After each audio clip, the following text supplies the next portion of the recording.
kepada seluruh jamaah yang hadir, baik yang ikhwan maupun akhwat yang mudah-mudahan dirahmati oleh Allah Taala, dan kepada seluruh pemirsa dan pendengar TV dan Radio Roja yang mudah-mudahan dirahmati oleh Allah Subhanahu wa taala.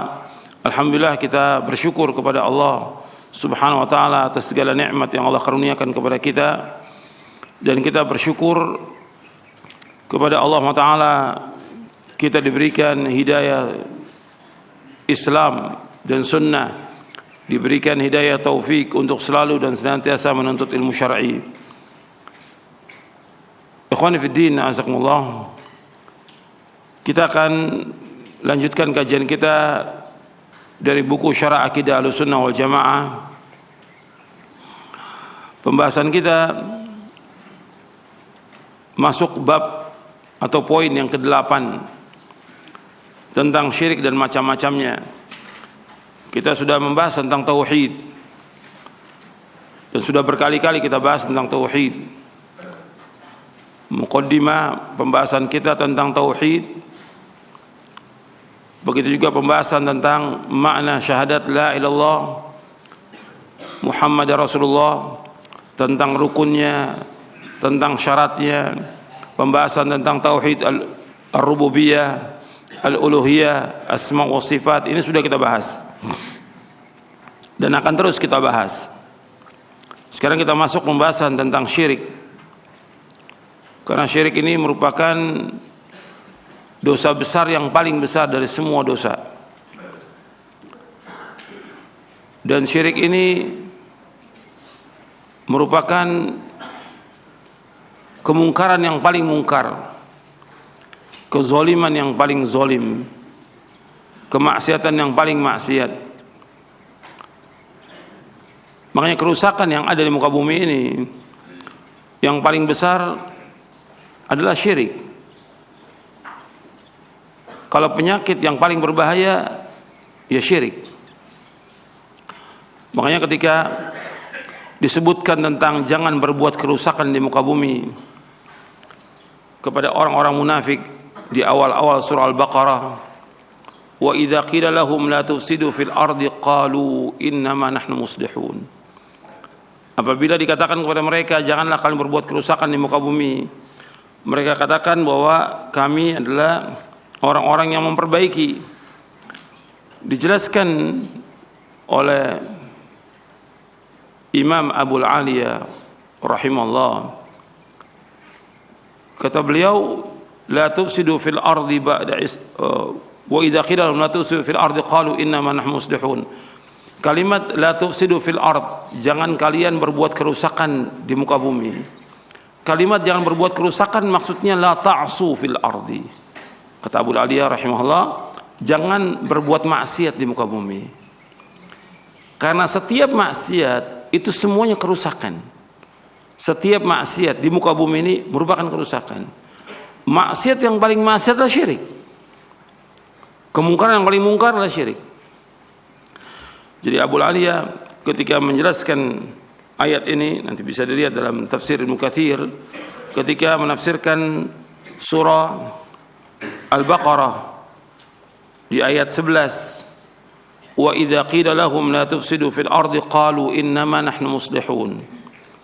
Apabila dikatakan kepada mereka, kepada orang-orang munafikin, janganlah kalian berbuat kerusakan di muka bumi, mereka menjawab, sesungguhnya kami adalah orang-orang yang melakukan perbaikan.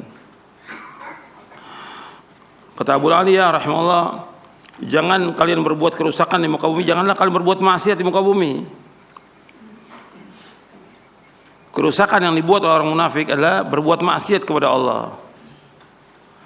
Dan orang yang berbuat kemaksiatan kepada Allah di muka bumi, atau memerintahkan orang lain untuk bermaksiat kepada Allah, maka dia telah berbuat kerusakan di muka bumi. Karena baiknya bumi dan langit adalah dengan ketaatan. Pernyataan orang-orang munafik, mereka menyangkal bahwa mereka berbuat kebaikan, ditegaskan lagi oleh Allah Subhanahu wa taala di ayat yang ke-12-nya. Jadi di ayat 11 disebutkan, tentang jangan berbuat kerusakan. Kemudian di ayat ke-12-nya Allah menyebutkan ala innahum humul mufsiduna walakin la yash'urun. Ketahuilah innahum humul mufsidun, mereka adalah orang-orang yang berbuat kerusakan di muka bumi. Walakin la yash'urun, tetapi mereka tidak merasa berbuat kerusakan. Jadi orang-orang yang berbuat kesyirikan ini berbuat kerusakan di muka bumi. Orang-orang yang menyembah kepada selain Allah berbuat kerusakan di muka bumi. Orang-orang yang mereka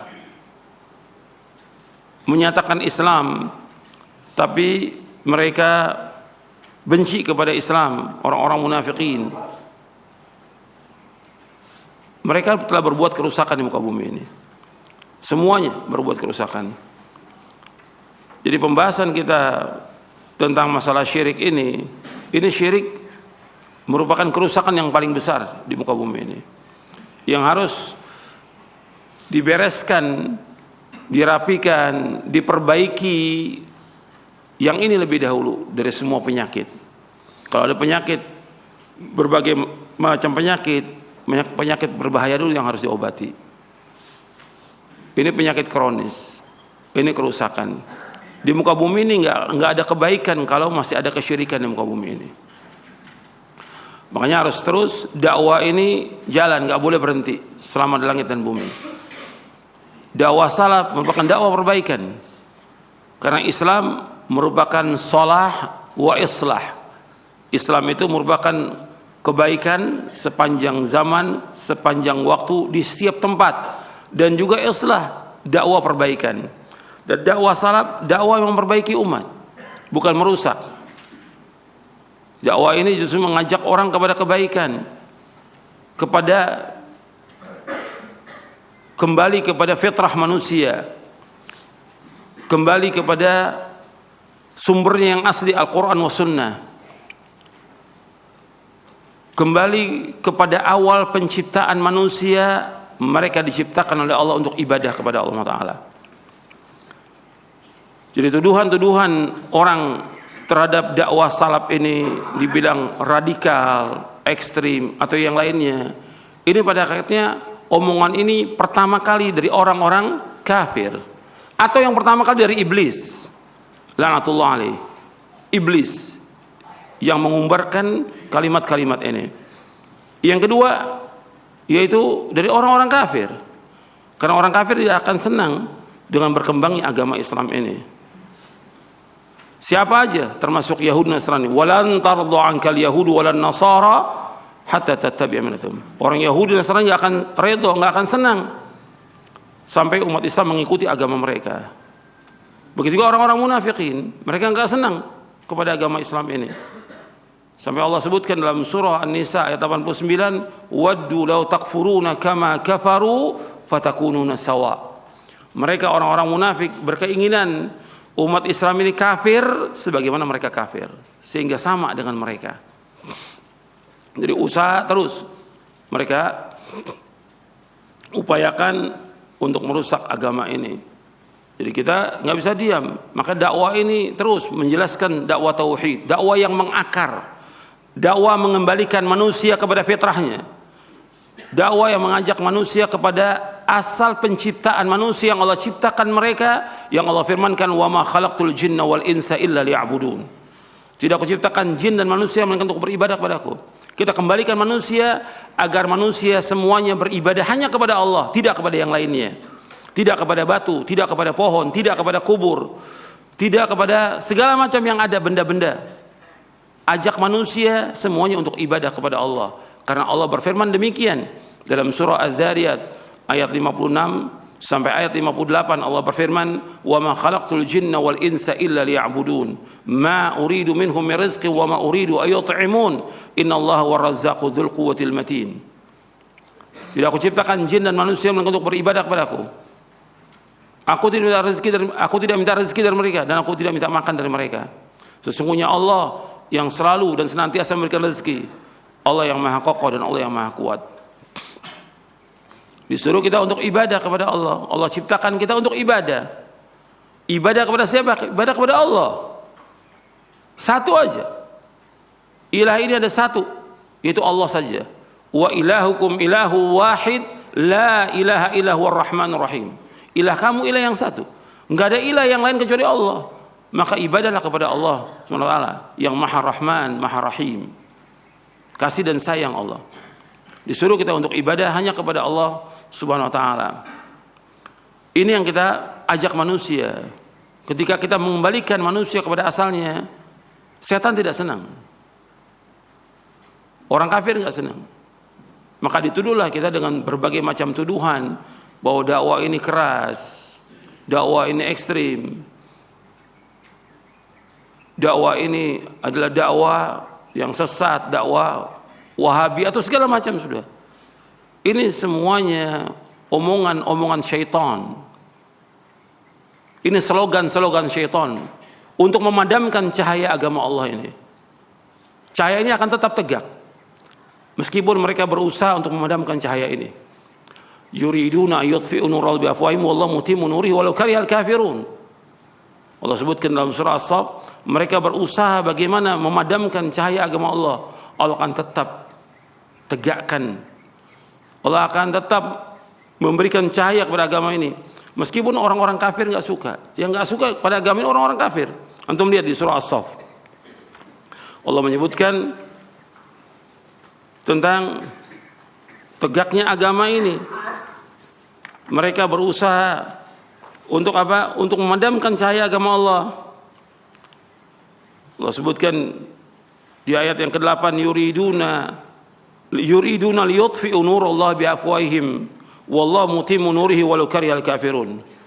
Yuriduna liyutfi'u nurallahi biafwahihim, mereka menginginkan untuk memadamkan cahaya agama Allah dengan lisan-lisan mereka, dengan lidah-lidah mereka, mungkin juga dengan tulisan mereka, dengan ceramah-ceramah mereka, berusaha untuk memadamkan cahaya Allah. Allah mengatakan, wallahu mutimmu nurihi walau karihal kafirun, dan Allah akan tetap sempurnakan cahaya agama Allah ini meskipun orang-orang kafir itu tidak menyukai. Jadi kita nggak usah takut dalam dakwah ini. Dakwah jalan terus, nggak boleh berhenti selama langit dan bumi. Meskipun mereka berusaha untuk memadamkan cahaya agama Allah, Allah pasti akan sempurnakan cahaya agama ini, pasti. Asal umat Islamnya dan para dai-nya memulai kembali dakwahnya dengan dakwah tauhid. Asal para dai-nya, para ustadznya kembali memulai dakwah dengan dakwah tauhid, tidak dengan yang lain, Allah akan sempurnakan cahaya agama ini. Jadi kembali para dai untuk memulai agama ini berdakwah dengan tauhid, tidak ada yang lain. Karena itu yang dimulai oleh para anbiya wa rusul alaihi wasallam. Problem para nabi, problem para rasul berbeda-beda semuanya. Setiap umat punya problem yang berbeda-beda, tapi tetap semua nabi dan semua rasul alaihi wassalam memulai dakwahnya dengan tauhid.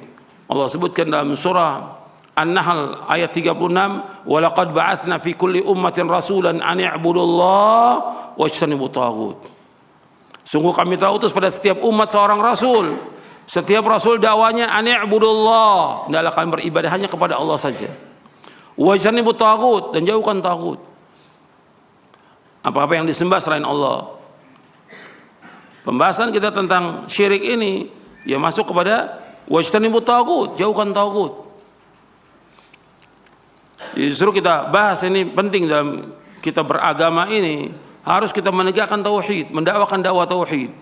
Karena hati manusia tidak akan jadi baik selama-lamanya dan tidak akan bahagia kecuali kalau hati manusia ini beribadah hanya kepada Allah. Hati manusia tidak akan jadi baik dan tidak akan bahagia kecuali kalau hati manusia ini beribadah hanya kepada Allah. Itu dijelaskan oleh Imam Ibnu Qayyim dalam kitabnya Ighatsatul Lahfan min Masaidi Syaitan.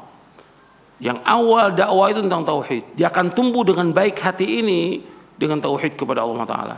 Karena itulah fitrahnya dan itulah yang Allah ciptakan dia untuknya, untuk beribadah kepada Allah. Jadi baik dia. Karena itu harus terus dakwah. Bagaimana memulai kita dakwah tauhid? Bukan dengan yang lain. Bukan dakwah masalah ekonomi, bukan perdagangan, bukan rumah tangga, tauhid. Karena Allah merintahkan. Makanya ketika orang tidak memulai dakwahnya dengan dakwah tauhid, ini penyimpangan dalam masalah manhaj. Menyimpang dari dakwahnya dan manhajnya para nabi dan para rasul alaihi wassalatu wassalam. Ini harus kita mulai tauhid dan menjelaskan tentang syirikan. Kalau seandainya semua dai yang mengaku salaf ini mereka mendakwakan dakwah tauhid dan melarang orang berbuat syirik, akan berkurang ini kerusakan yang ada di muka bumi, akan berkurang. Di Indonesia ini akan berkurang. Berkurang apa? Berkurang kesyirikan. Dan bertambah banyak orang-orang yang mentauhidkan Allah. Kalau dakwah ini terus siang dan malam didakwahkan, nggak boleh berhenti. Karena ini pokok. Karena ini yang diperintahkan oleh Allah Subhanahu wa taala. Dan harus dimulai terus menerus agar manusia paham tentang tauhid. Harus kembali belajar lagi kitab Ushulus Tsalatsa, kitab tauhid dan yang lainnya. Dari kitab-kitab yang mendasar tentang masalah akidah, masalah tauhid, masalah manhaj, agar umat ini paham berada di atas siratal mustaqim. Karena keinginan kita baik, agar umat menjadi baik. Yang pertama kali dirinya dulu pribadi menjadi baik. Dibersihkan itu hatinya dari kesyirikan. Sebab Nabi bersabda sallallahu alaihi wasallam dalam hadis yang sahih yang diriwayatkan oleh Imam Bukhari dan Muslim. Nabi bersabda, "Ala inna fil jasadi mudghah.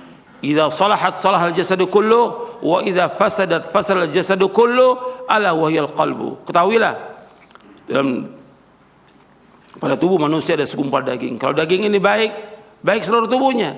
Kalau daging ini jelek, jelek seluruh tubuhnya. Ketahuilah segumpal daging adalah hati. Diperbaiki hati manusia ini, dibersihkan dari noda-noda syirik. Bersihkan dari noda-noda bid'ah, bersihkan dari noda-noda maksiat. Baru hati ini akan baik. Kalau pribadi manusia baik, maka keluarganya akan baik, masyarakat akan baik, dan negara ini akan jadi baik. Kalau umat ini dan bangsa ini mentauhidkan Allah, menjauhkan syirik, akan jadi baik bangsa ini. Akan diberikan keberkahan oleh Allah dari langit dan dari bumi. Apabila mereka mentauhidkan Allah dan menjauhkan segala macam perbuatan syirik. Ikhwani fid din, azakumullah. Jadi kita membahas tentang masalah tauhid ini, pembahasan yang sangat penting, sangat mendasar, yang harus terus kita ulang pembahasan tentang masalah tauhid ini. Jadi pembahasan tentang masalah tauhid dan melarang orang dari kesyirikan ini penting. Karena seperti yang sudah saya jelaskan, orang itu akan jadi baik dengan tauhid, dengan menjauhkan segala macam perbuatan syirik. Karena syirik ini merupakan dosa besar yang paling besar, maksiat yang paling maksiat, kezaliman yang paling zalim.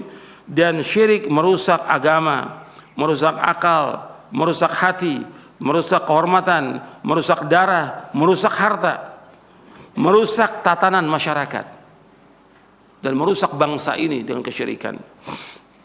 Bangsa ini nggak akan jadi baik selama masih banyak terjadi kesyirikan di muka bumi. Dan syirik pada hakikatnya buruk sangka kepada Allah Taala. Al-Imam Ibnu Qayyim di dalam kitabnya menjelaskan pada hakikatnya kesyirikan ini buruk sangka kepada Allah. Saya bawakan dalam buku syarah kitab tauhid. Nanti antum bisa lihat di dalam syarah kitab tauhid. Kalau ini yang kita bahas syarah akidah Ahlussunnah wal Jamaah. Ada lagi buku saya syarah kitab tauhid. Di dalam syarah kitab tauhid, ketika saya membahas tentang bab yang keempat, tentang takut terjatuh pada kesyirikan, Al-Imam Ibnu Qayyim menjelaskan begini. Ini dalam bukunya Ighatsatul Lahfan min Masaidi Syaitan. Kata beliau begini, tentang berbagai hikmah kenapa orang yang berbuat syirik itu tidak diampuni dosanya Allah. Innallaha la yaghfiru yushraka bihi wa yaghfiru ma duna dzalika liman yasha. Allah enggak akan mengampuni dosa orang berbuat syirik, dan Allah mengampuni dosa selain itu bagi siapa yang Allah kehendaki. Apa hikmahnya Allah enggak mengampuni orang yang berbuat syirik itu? Kata Al-Imam Ibnu Qayyim rahimahullah, kata beliau begini. Tatkala syirik merupakan kezaliman yang paling zalim, kejelekan yang paling jelek, kemungkaran yang paling mungkar, maka kesyirikan menjadi perkara yang paling dibenci oleh Allah, paling tidak disukai, dan paling dimurkai oleh Allah Ta'ala. Hal itu dikarenakan kesyirikan telah menganiaya hak rububiyah Allah, mengurangi keagungan uluhiyah Allah dan prasangka yang buruk kepada Allah pencipta alam semesta ini. Kalaulah mereka berprasangka baik kepada Allah, tentulah mereka akan mentauhidkan Allah dengan sebenar-benar tauhid. Oleh karena itulah Allah mengabarkan tentang kaum musyrikin dalam 3 tempat dalam kitabnya bahwa mereka tidak mengagungkan Allah. Itu dalam surah Al-An'am ayat 91, dalam surah Al-Hajj ayat 74, dan dalam surah Az-Zumar ayat 67. Surah Az-Zumar pekan yang lalu sudah kita bahas, sudah 2 kali kita bahas itu. Surah Az-Zumar ayat 67. Allah menyebutkan dalam 3 tempat dalam kitabnya bahwa orang yang berbuat syirik, mereka tidak mengagungkan Allah dengan sebenar-benar pengagungan. Wa ma qadarullah haqqa qadri, mereka tidak mengagungkan Allah dengan sebenar pengagungan.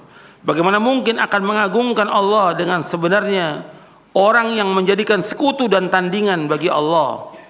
Dia cinta, takut, berharap, menghinakan diri serta tunduk kepada tandingan-tandingan tersebut.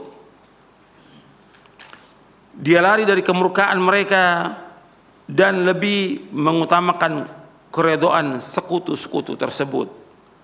Dia tidak mencari keridhaan Allah. Dan kesyirikan dibangun di atas persangkaan buruk terhadap Allah. Kesyirikan dibangun di atas persangkaan buruk terhadap Allah. Adapun alasan kenapa seorang berbuat syirik adalah karena yang pertama, orang yang berbuat syirik menyangka bahwa Allah butuh kepada yang ikut mengatur urusan dalam urusan alam bersamanya, baik menteri, pembantu ataupun penolong, dan ini merupakan sebesar-besar penistaan terhadap zat yang tidak butuh kepada selainnya, bahkan segala sesuatu membutuhkan kepadanya, kepada Allah. Yang kedua, alasannya, atau orang yang berbuat syirik menyangka bahwa kekuasaan Allah tabaraka wa taala hanya bisa sempurna dengan kekuasaan milik sekutu-sekutu yang mereka bikin.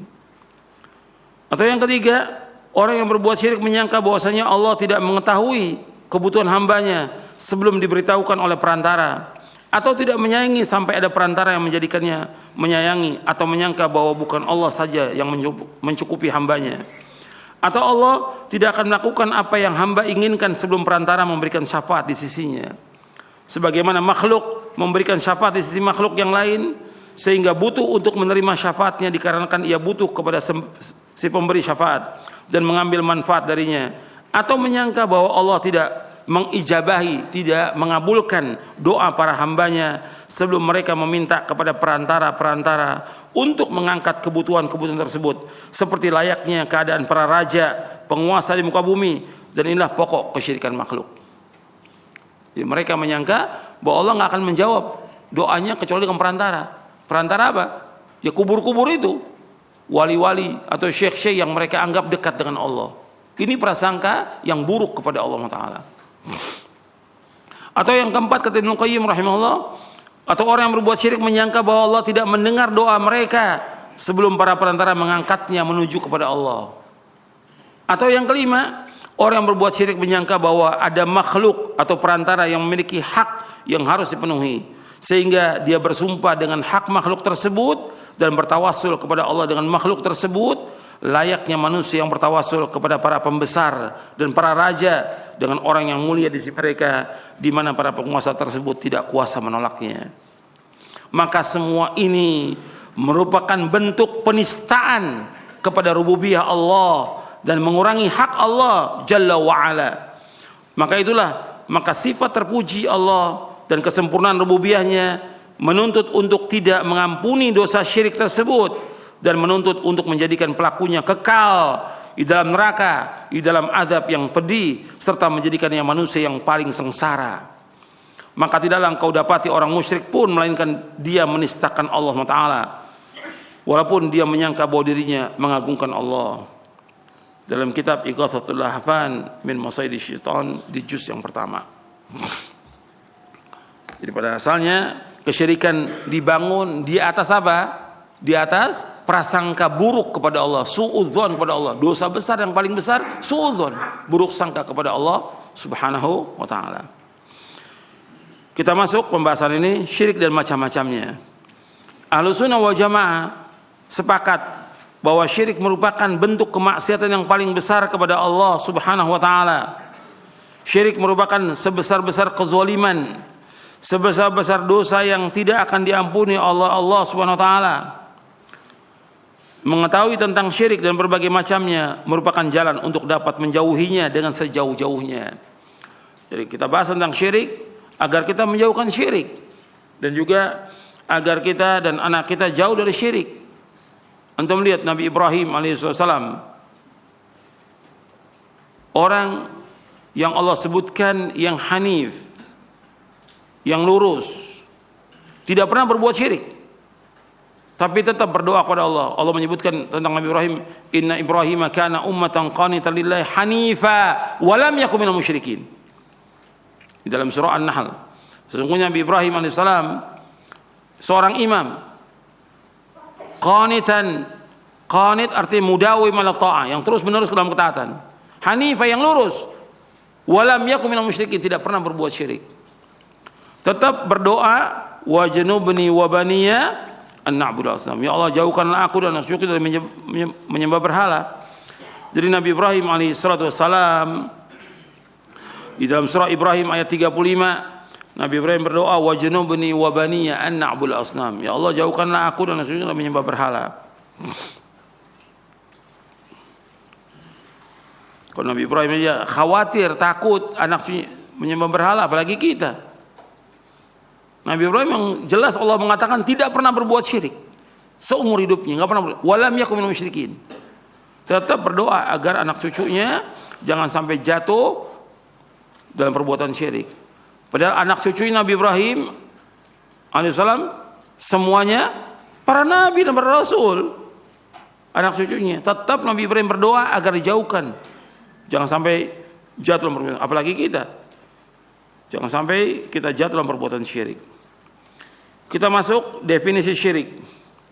Syirik adalah menyamakan selain Allah dengan Allah dalam rububiyah dan uluhiyah serta asma dan sifatnya.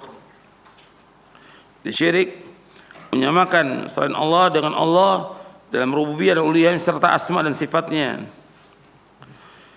Syekhul Islam Ibnu Taimiyah rahimahullah berkata, syirik ada dua macam. Yang pertama, syirik dalam rububiyah. Yang kedua, syirik dalam uluhiyah.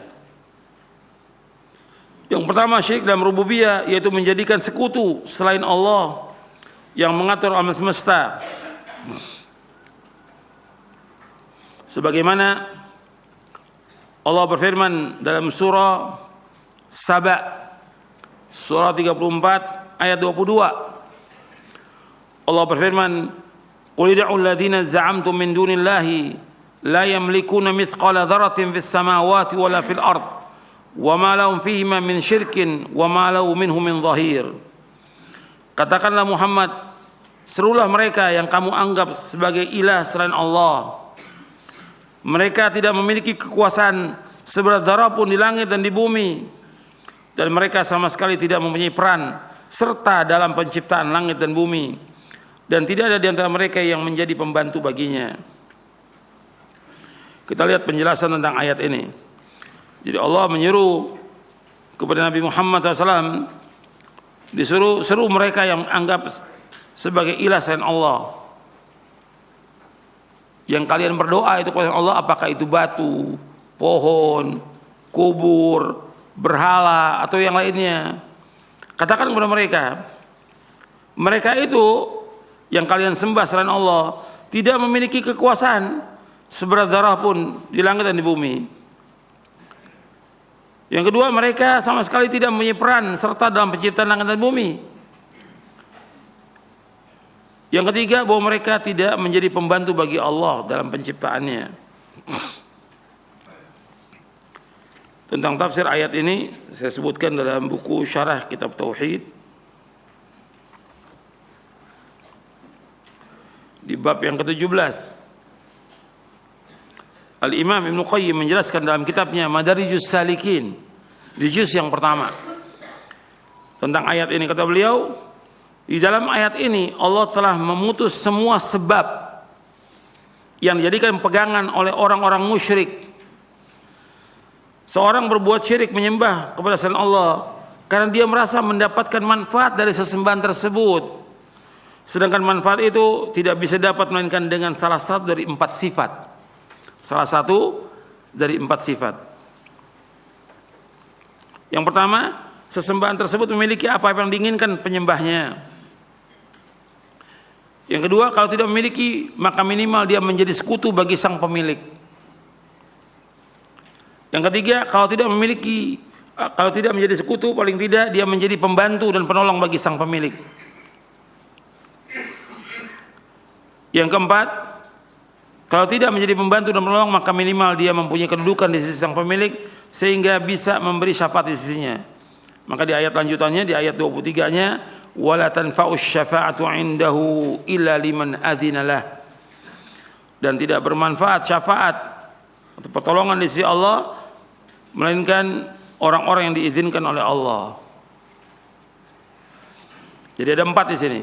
Maka dalam ayat ini Allah Subhanahu wa ta'ala menolak 4 martabat ini dengan urut, mulai dari yang tinggi sampai yang rendah. Allah Subhanahu wa ta'ala menolak kepemilikan, persekutuan, pertolongan dan syafaat yang diminta oleh orang musyrik. Kemudian Allah Azza wa Jalla tetapkan syafaat yang orang musyrik tidak mempunyai bagiannya sama sekali, yaitu syafaat dengan izinnya. Cukuplah ayat ini menjadi cahaya, bukti keselamatan, pemurnian tauhid dan pembasmian syirik hingga sampai ke akar-akarnya bagi orang yang memahaminya. Al-Quran dipenuhi dengan ayat-ayat yang serupa dan yang semisal dengan ayat ini.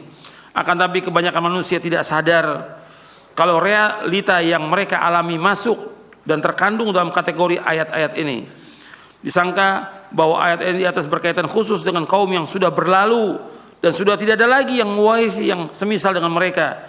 Inilah yang menghalangi hati dari memahami Al-Quran.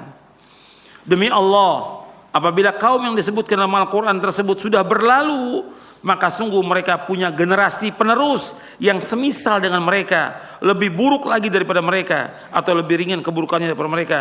Dan Al-Quran mengenai mereka orang-orang belakangan sebagaimana mengenai kaum yang terdahulu. Dalam kitab Madarijus Salikin di juz yang pertama. Maksudnya Al-Imam Ibnu Qayyim menjelaskan orang yang menyembah kepada selain Allah, apakah dia menyembah batu, menyembah pohon, menyembah kubur, menyembah matahari, menyembah benda, menyembah yang lainnya.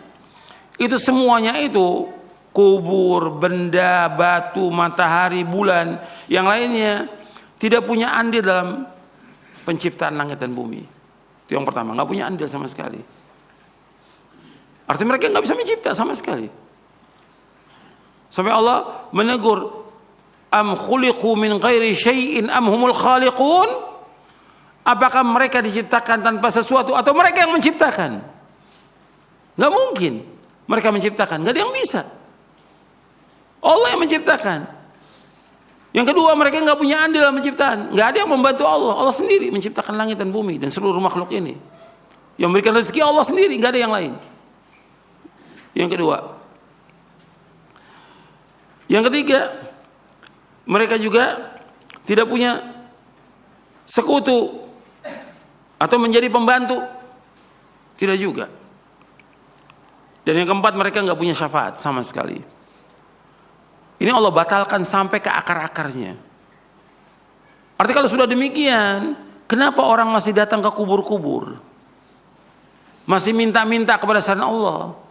Padahal mereka nggak punya apa-apa, nggak bisa memberikan syafaat, nggak bisa menolak bahaya sama sekali.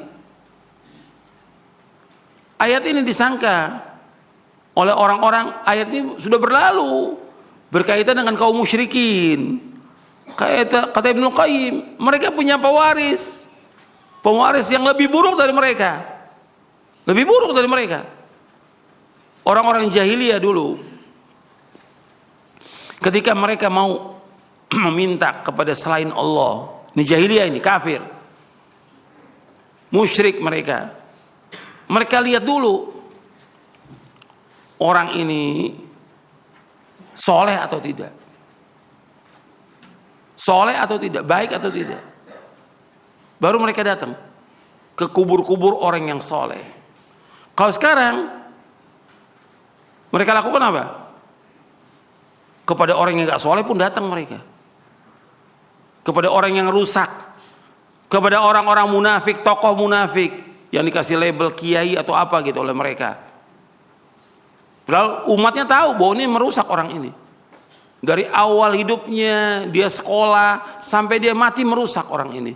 Ketika dikubur, orang berbondong datang minta kepada dia. Pengikutnya tahu itu, tapi mereka lakukan perbuatan syirik. Ini syirkun akbar.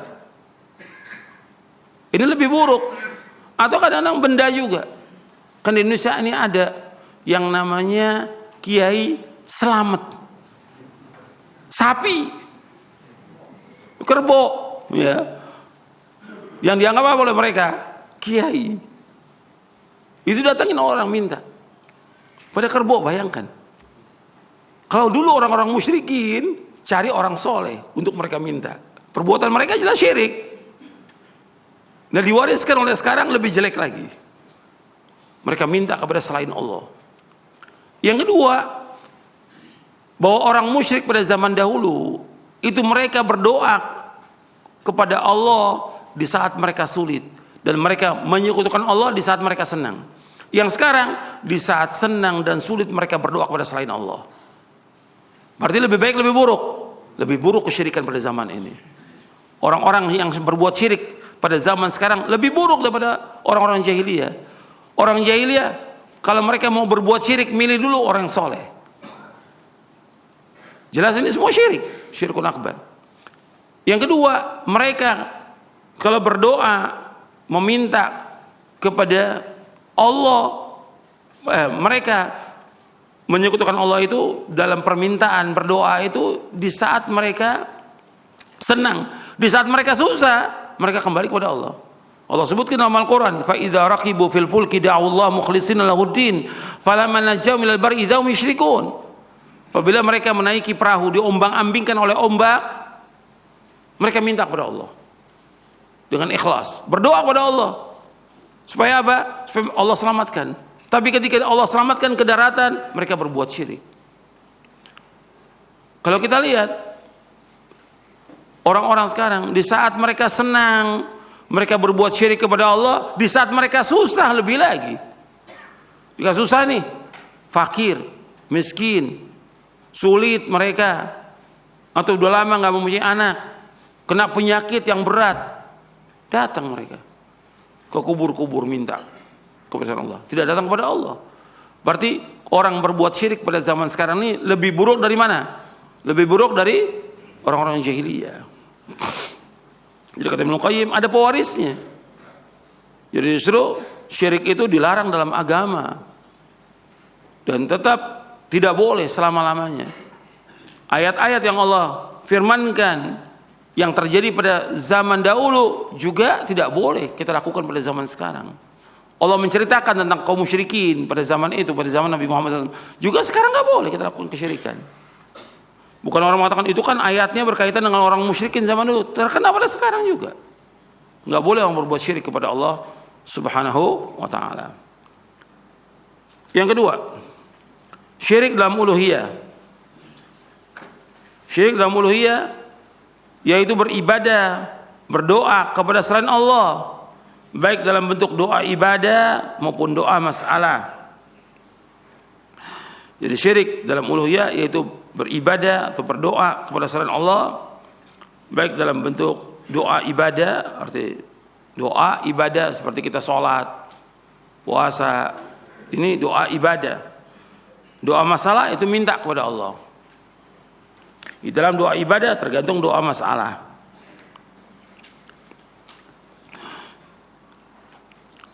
Ini Syekhul Islam membagi demikian, ada doa ibadah, ada doa masalah. Saya juga bahas tentang masalah doa ibadah dan doa masalah ini di dalam buku Doa dan Wirid. Ketika membahas tentang kaidah-kaidah penting dalam berdoa dan berzikir, saya jelaskan itu di halaman 115.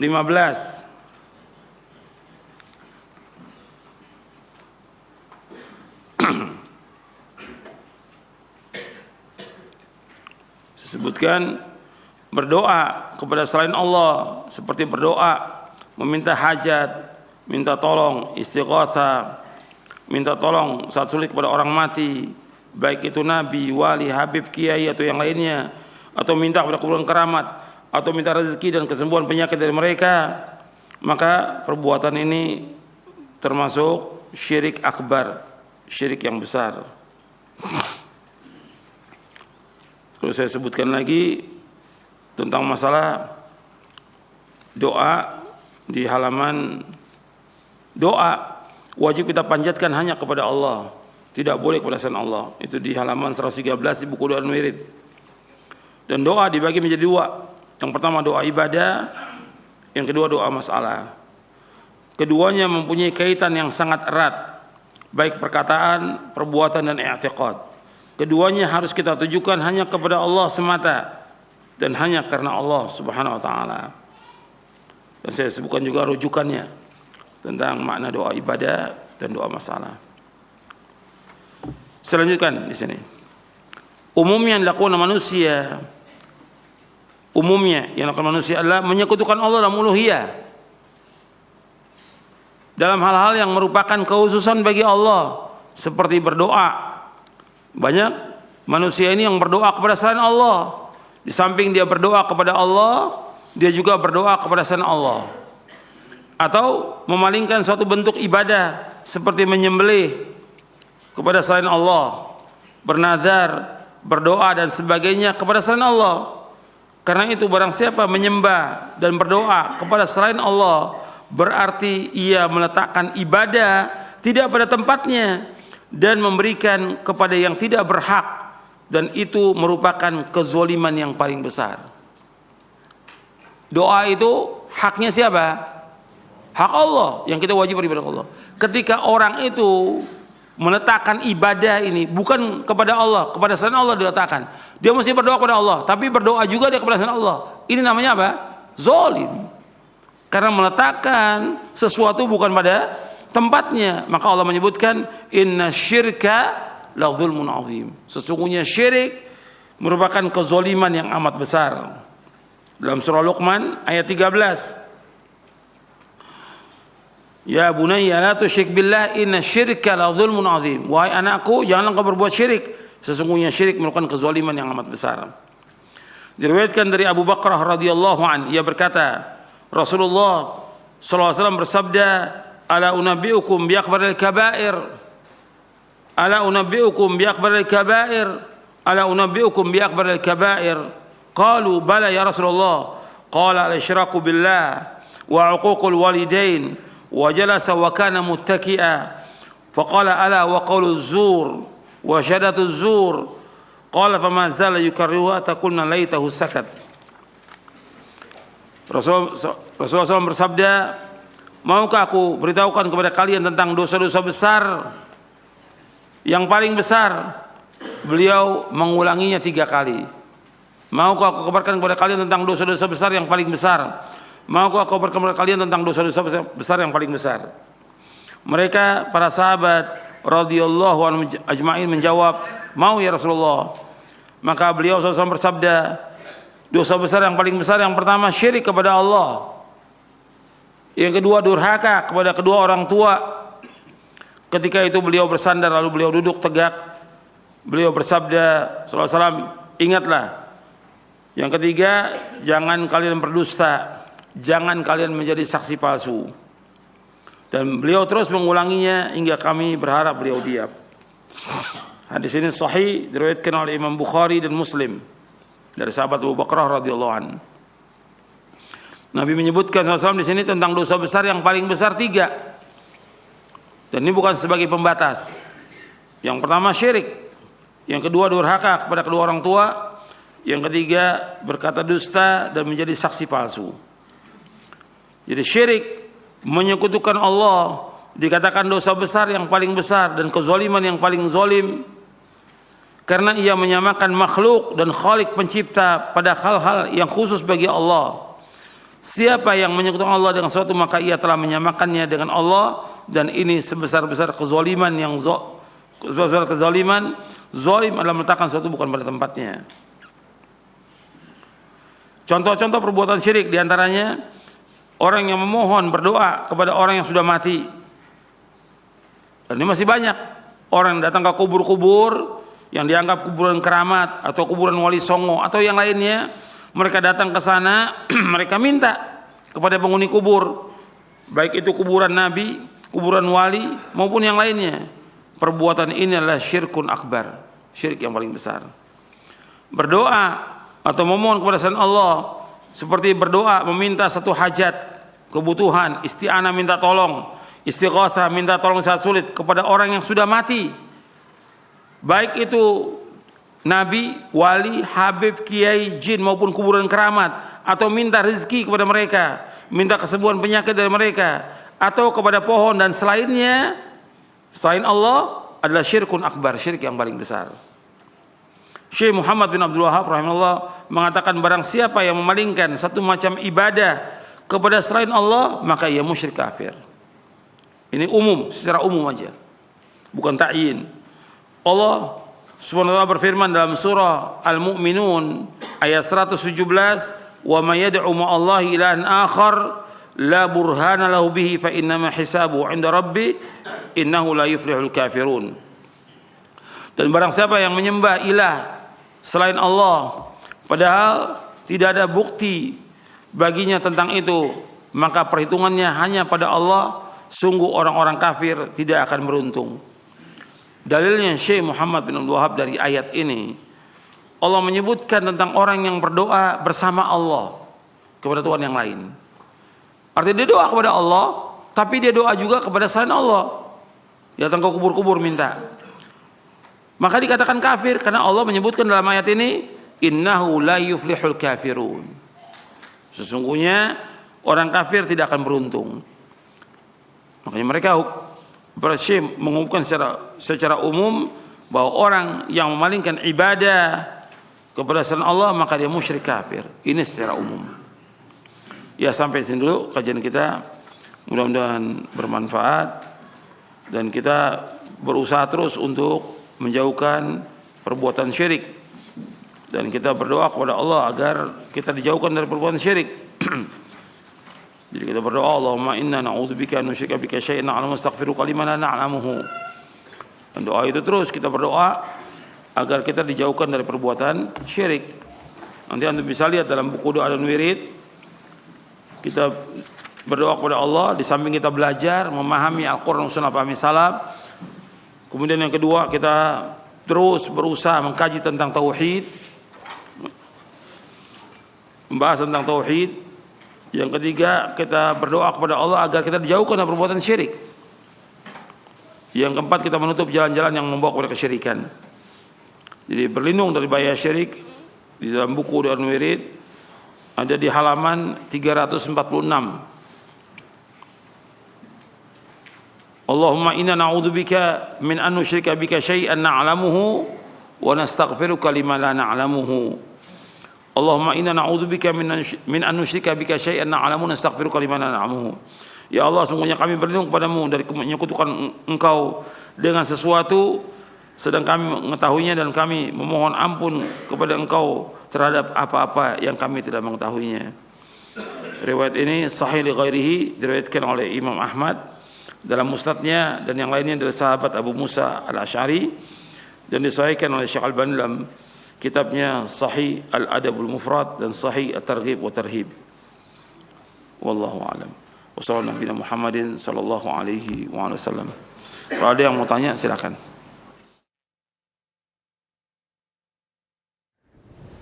Nah, ikhwatal Islam, pendengar dan pemirsa Roja, demikian sesi materi yang penuh manfaat. Kita simak bersama kajian ilmiah disampaikan oleh Ustaz Yazid bin Abdul Qadir Jawas hafizahullahu taala.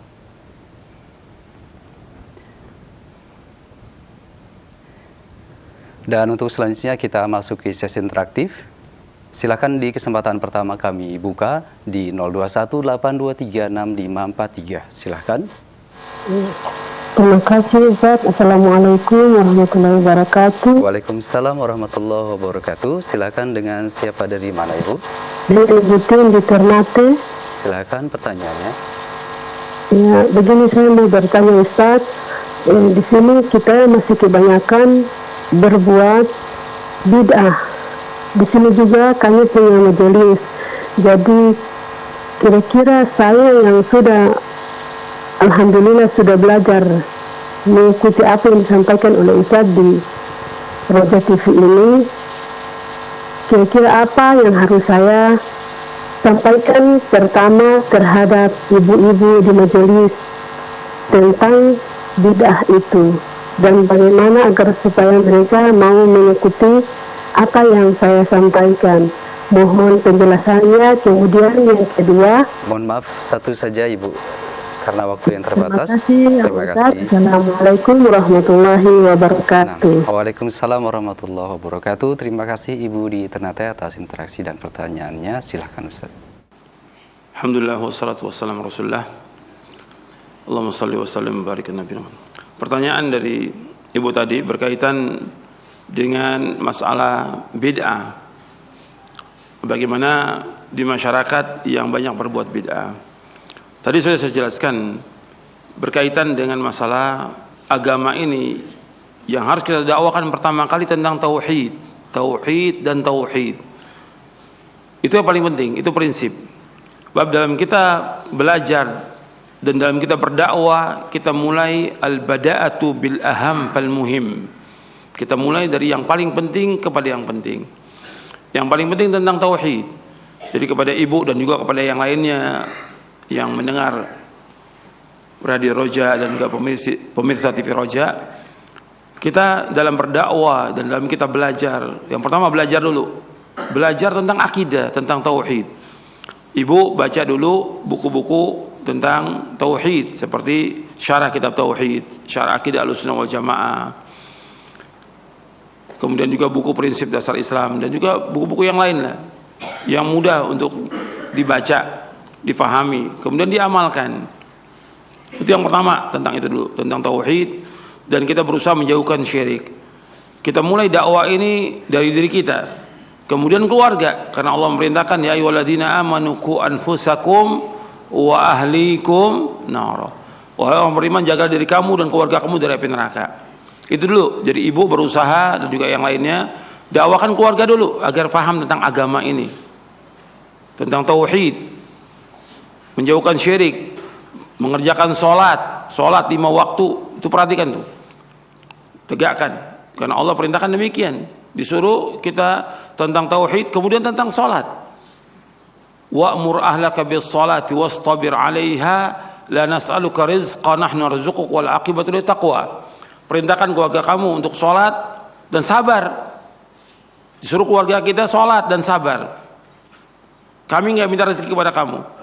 Kami akan berikan rezeki kepada kamu dan akibat yang baik bagi orang bertakwa. Itu dalam surah Thaha. Kemudian setelah kita memahami tentang tauhid, kita mengamalkannya, kita mendakwakan kepada keluarga, kita juga dakwakan kepada sanak famili kita, keluarga kita. Karena Allah berfirman kepada Nabi Muhammad SAW, wa anzir ashiratakal aqrabin. Ancamlah keluarga kamu yang terdekat.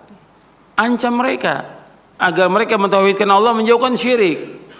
Itu dulu. Sesudah itu kita dakwakan agar mereka juga sholat. Baru kemudian kita yang lainnya mendakwakan bagaimana kita mengamalkan sunnah-sunnah Nabi SAW. Dan sunnah Nabi banyak, dan menjauhkan perbuatan bid'ah.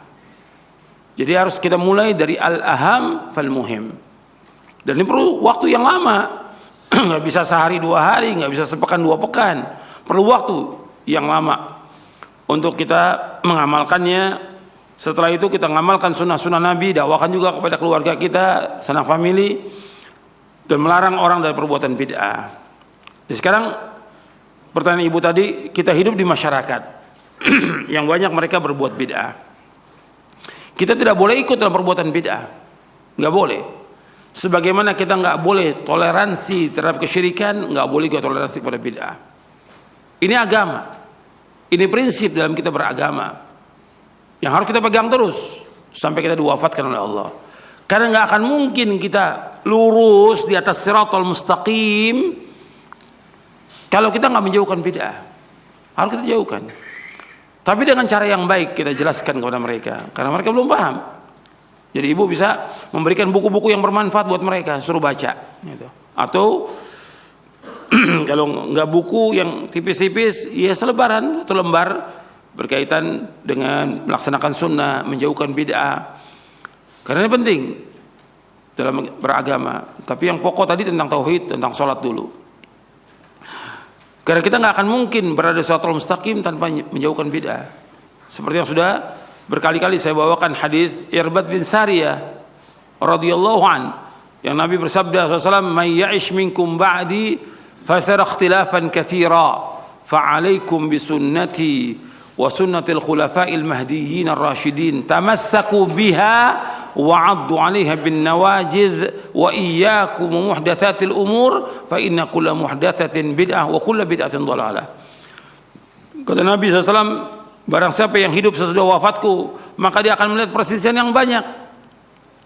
Nabi sudah menyebutkan akan terjadi perselisihan, perpecahan di tengah-tengah umat Islam ini. Nabi SAW memberikan solusi, hendaklah kalian berpegang pada sunnahku dan sunnah para khalifahku yang terpimpin dan lurus. Peganglah erat-erat dan gigitlah dengan geram kalian. Peganglah erat, gigit dengan geram kalian, artinya kalian terus belajar, memahami, mengamalkan terus. Kemudian kata Nabi, jauhkan dari kalian dari setiap perkara-perkara yang bid'ah, perkara-perkara yang baru dalam agama, karena setiap perkara yang baru dalam agama bid'ah dan setiap bid'ah sesat. Artinya Nabi setelah menunjuki kita agar kita berpegang teguh pada Quran dan Sunnah paham salaf, Nabi menunjuki kita agar kita menjauhkan perbuatan bid'ah. Yang menyuruh menjauhkan perbuatan bid'ah adalah Rasulullah Sallallahu Alaihi Wasallam. Nabi yang suruh jauhkan, bukan ulama, bukan ustadz. Nabi SAW yang menyuruh kita untuk menjauhkan segala macam perbuatan bid'ah. Karena bid'ah itu sangat berbahaya buat hati, buat akal, buat agama, buat semuanya berbahaya hati. Maka jauhkan perbuatan bid'ah. Jadi ibu berusaha bagaimana melaksanakan tauhid, artinya memahami tentang tauhid, mengamalkan tauhid, melaksanakan sholat, dan juga melaksanakan sunnah-sunnah. Kemudian kepada masyarakat, ya kita berusaha kalau memang kita sebagai pimpinan majelis taklim itu, kita berusaha bagaimana mengajak mereka kepada sunnah. Tapi kalau kita bukan pimpinan majelis taklim, kita sebagai masyarakat biasa, pendengar biasa, ya kita hanya mengajak orang-orang yang dekat dengan kita. Karena kewajiban menjelaskan tentang tauhid, syirik, sunnah dan bid'ah, kewajibannya para dai. Itu kewajibannya. Jangan kita mengangkat diri kita jadi dai. Sekarang ini banyak, baru ngaji sekali, 2 kali, 3 kali sudah jadi dai. Ini namanya dai karbitan. Nah, ada seperti itu. Kita ngaji sabar aja, sabar ngaji, nuntut ilmu terus. Jangan jadi dai. Sekarang kan udah mengajak orang semuanya untuk ikut sunnah, padahal dia belum mengerti agama. Jadi harus sabar. Jadi kepada yang bertanya dan kepada yang lain harus sabar, terus nuntut ilmu. Sampai kapan? Sampai kita mati, kata Imam Ahmad bin Hanbal rahimahullah. Adapun untuk menjelaskan bahayanya bid'ah, bid'ah ini berbahaya, ini para dai, para ustadz yang menjelaskan. Itu kewajiban mereka. Kalau mereka tidak menjelaskan kepada umat tentang bahayanya syirik, bahaya bid'ah, akan dituntut oleh Allah sampai hari kiamat mereka nanti. Berat hukumannya bagi para dai itu. Kenapa? Karena dia menyembunyikan ilmu yang terdapat dalam Al-Quran dan Sunnah. Dia sembunyikan. Berat. Tanggung jawabnya para dai ini berat. Kalau mereka tidak menjelaskan kepada umat tentang bahaya syirik dan bahaya bid'ah. Kenapa? Umat sesat dengan sebab mereka, dengan para dai ini. Itu yang bisa saya jawab. Wallahu a'lam bishawab. Silakan yang lain.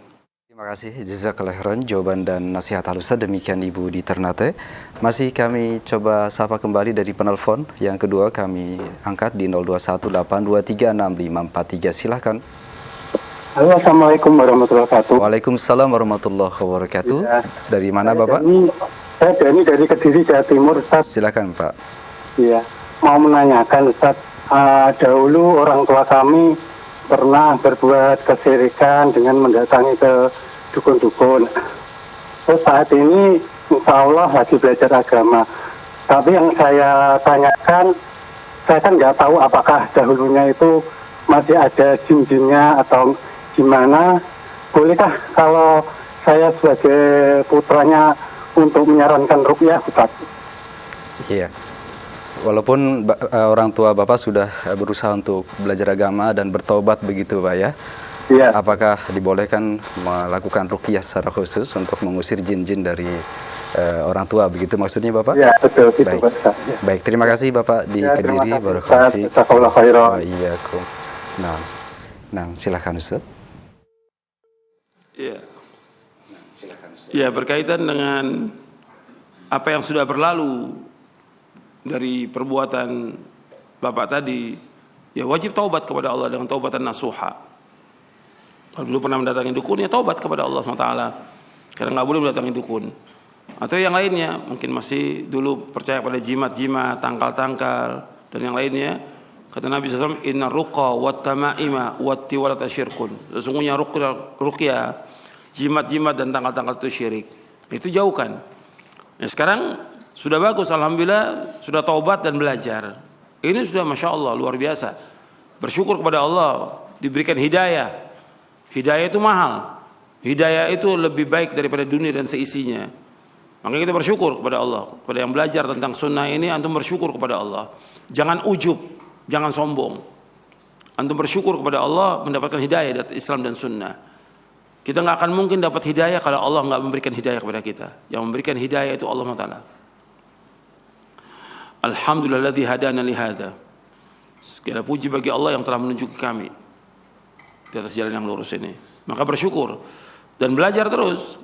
Kepada yang bertanya tadi dan juga bapaknya, belajar terus Quran wa sunnah al-fahmi salaf ini.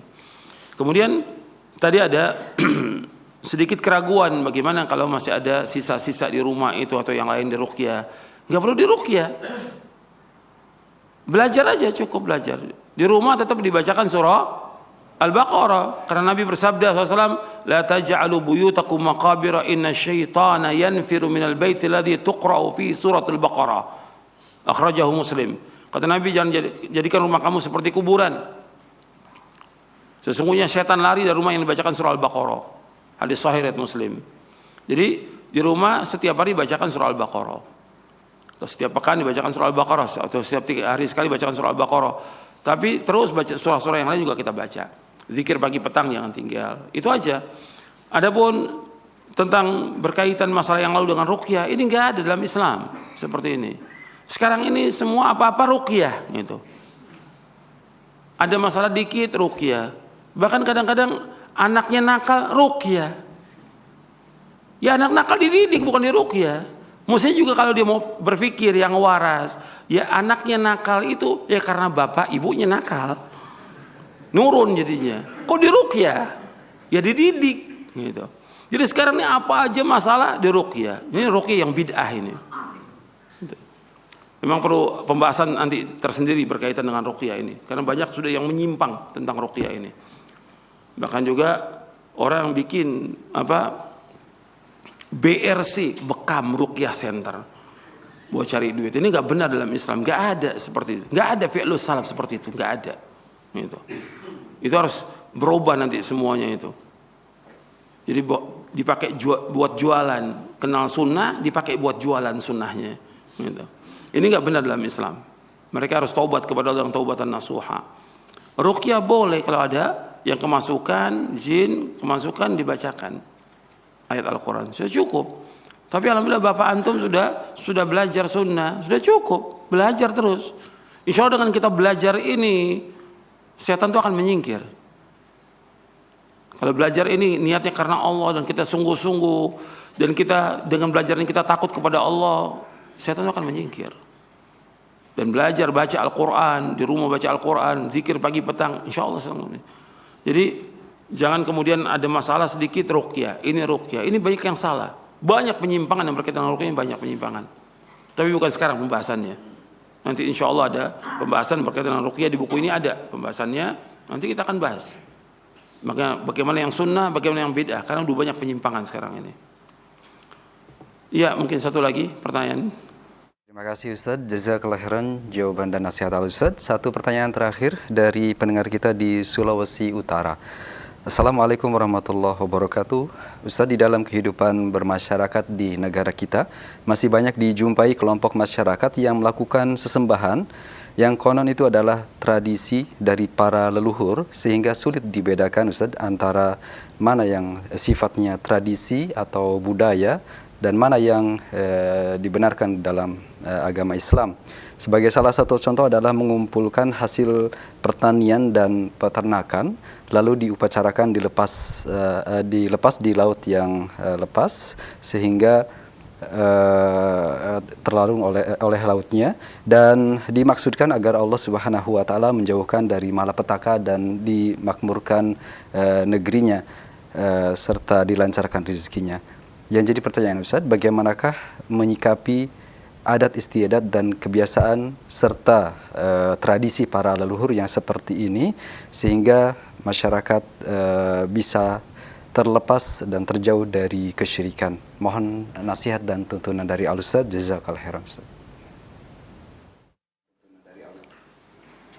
Iya, berkaitan dengan kebiasaan-kebiasaan, kebudayaan, tradisi yang lainnya, ini rata-rata semuanya kesyirikan yang ada.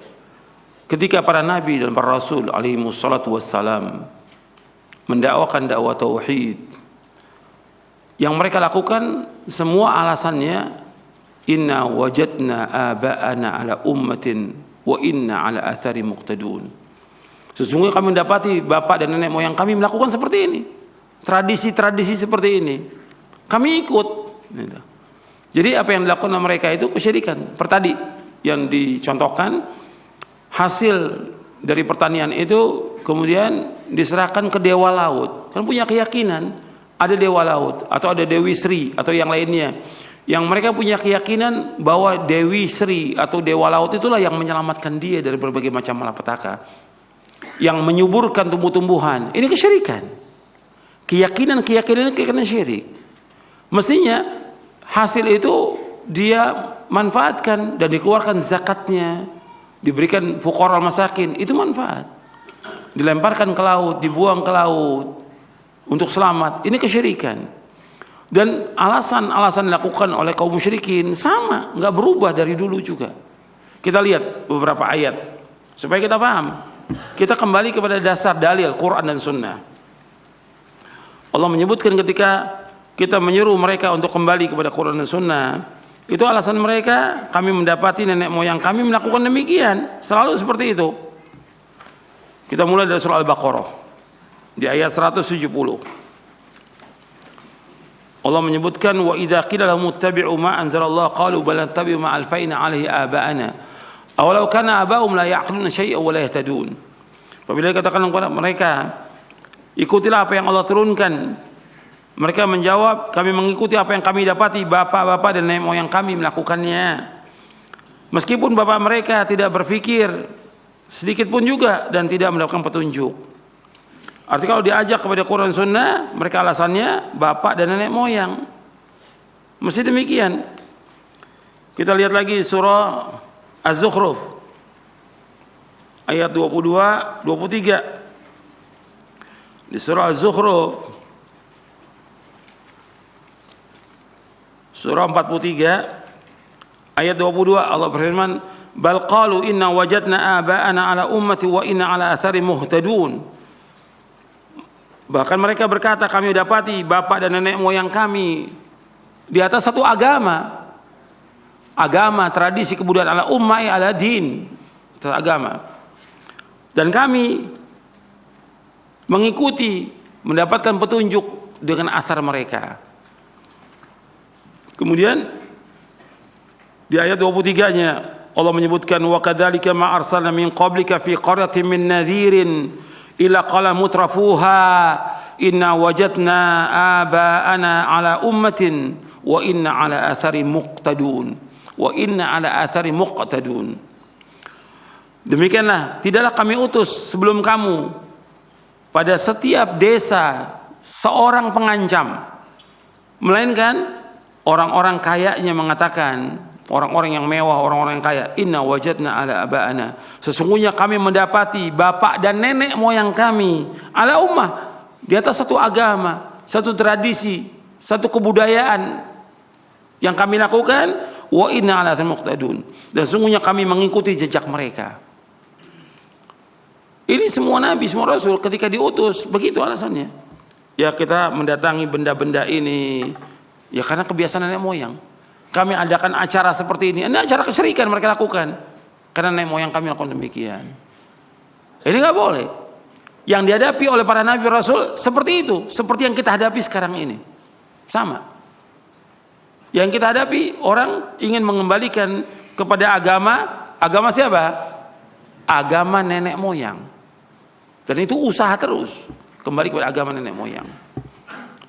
Mestinya dikembalikan kepada agama Rasulullah SAW, agama Islam yang hak ini. Tapi justru berusaha bagaimana mengembalikan kepada agama nenek moyang. Penyembahan kepada selain Allah mereka anggap itu agama nenek moyang. Makanya mereka berusaha tempat-tempat yang orang datangi, kuburan-kuburan, ditulis itu wisata religi. Ya tidak? Mengembalikan orang kepada agama nenek moyang.